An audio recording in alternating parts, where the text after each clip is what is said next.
बोलिए लक्ष्मी नारायण भगवान की जय। बंधुओं, हम देख रहे हैं इस समय ये कलकाल का समय चल रहा है। लोग पढ़े लिखे भी हैं, कुछ लोग अच्छी अच्छी जॉब में बैठे हैं, बड़े बड़े अधिकारी हैं, बड़े बड़े व्यापारी हैं, कर्मचारी हैं। शिक्षा में कोई कमी नहीं है। बेटियां भी बहुत पढ़ी लिखी हैं, अच्छी अच्छी जॉबों में बैठी हैं। बेटे भी हमारे बहुत पढ़े लिखे हैं, विद्या में कमी नहीं है, पढ़ाई लिखाई में कमी नहीं है, बड़ी बड़ी डिग्रियां हैं जिनके पास, लेकिन उनमें भी शांति नहीं, उनमें भी सुख नहीं, परेशान है लोग। शादी विवाह का भी एक मजाक जैसा स्वरूप बन गया। लोग थोड़े दिनों ही बंध पाते हैं, एक दूसरे से अलग हो जाते हैं। माता और पिता का संबंध बड़ा विचित्र है। पिता पुत्र में, पति पत्नी में, भाई भाई में, पढ़ाई लिखाई करने के बाद, सब कुछ करने के बाद पता नहीं किस प्रकार का एक परिवर्तन लोगों में आ गया। हमसे प्रश्न किया कई लोगों ने, महाराज जी सब ऐसा क्यों होता, इतना पढ़े लिखे होने के बाद भी। भाई हमने कहा देखिए, जैसे कभी कभी होता क्या है कि घी बहुत फायदेमंद है, दूध बहुत फायदेमंद है, और वही घी दूध मात्रा से ज्यादा हो जाए, बुद्धि में उतना समाहित ना होने पाए और ज्यादा हो जाएगा तो नुकसानदायक हो जाता है। तो कभी कभी ऐसा भी समझ में आता है। उसके पीछे हमने एक मेन कारण समझा, ये सब ऐसा क्यों होता है। इतना पढ़ने लिखने के बाद भी, अरे आर्थिक रूप से भी धनी है लोग, अच्छा व्यापार चल रहा, अच्छा बड़ा जॉब है, बढ़िया नौकरी चल रही है, अच्छा सा मकान है, अच्छी सी गाड़ी घोड़ा है, कोठी है, नौकर चाकर, किसी बात की कोई कमी नहीं, फिर भी शांति नहीं है। जितने भी शरीर के संसार में जितने संबंध होते हैं, उन संबंधों में सुख नहीं है, शांति नहीं है।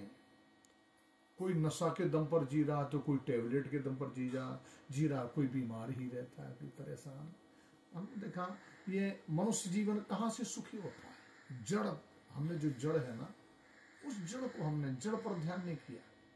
जैसे आपने देखा होगा कि ऊपरी जो वृक्ष होता है, वो वृक्ष ऊपर दिखाई पड़ता है, कितने अच्छे तने हैं, कितना अच्छा मोटा तगड़ा वृक्ष है, कितनी अच्छी लकड़ी है, कितने अच्छे पत्ते हैं, कितने अच्छे फल हैं, कितने अच्छे फूल हैं, लेकिन उसको एनर्जी कहाँ से मिल रही है, वो कहाँ पर टिका हुआ है, उसका सुख वृक्ष का कहाँ है, उसकी सुंदरता कहाँ है, उसका बल पौरुष कहाँ है, उसका तेज कहाँ है, जड़ में। जड़ अगर उसकी जड़ काट दें, नीचे से कोई जड़ काट देना, तो फिर वो न फल देगा, न वो फूल देगा, न वो पत्ते देगा, और सूख जाएगा, वो सूख जाएगा वृक्ष।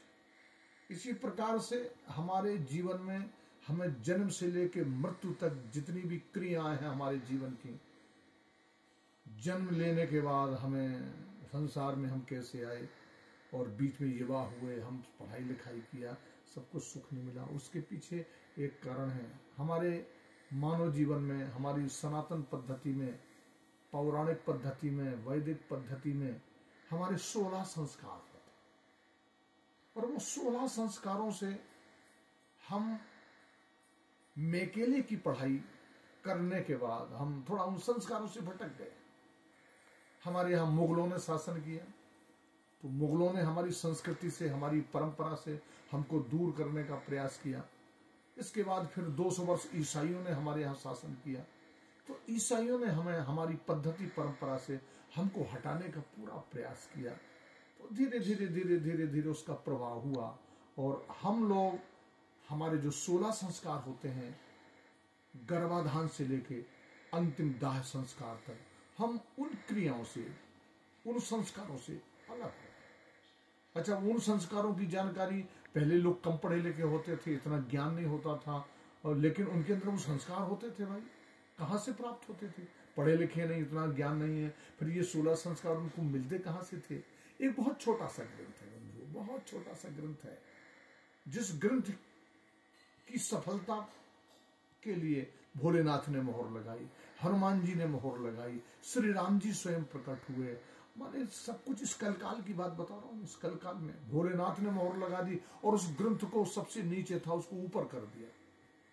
हनुमान जी ने प्रकट होकर के उस ग्रंथ की रचना में पूरा सहयोग किया। तो ऐसा पावन ग्रंथ, और हमें लगता है कि शायद हमारे देश में सबके यहाँ ये ग्रंथ उपलब्ध होगा, लेकिन शायद ही कोई ऐसा घर परिवार हो जहां पर इस ग्रंथ का आदर हो, वहां उसके 5 दोहे रोज पढ़े जाते हों, सीताराम राधे श्याम का कीर्तन किया जाता हो। शायद ही ऐसा कोई घर हो। उस ग्रंथ का नाम समझ में आ गया होगा, वो उस ग्रंथ का नाम है रामायण।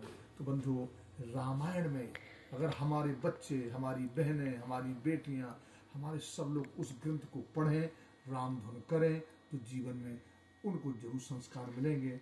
और हम इसी के साथ अगले एपिसोड में फिर आपसे मिलते हैं। तब तक के लिए जय जय श्री सीताराम।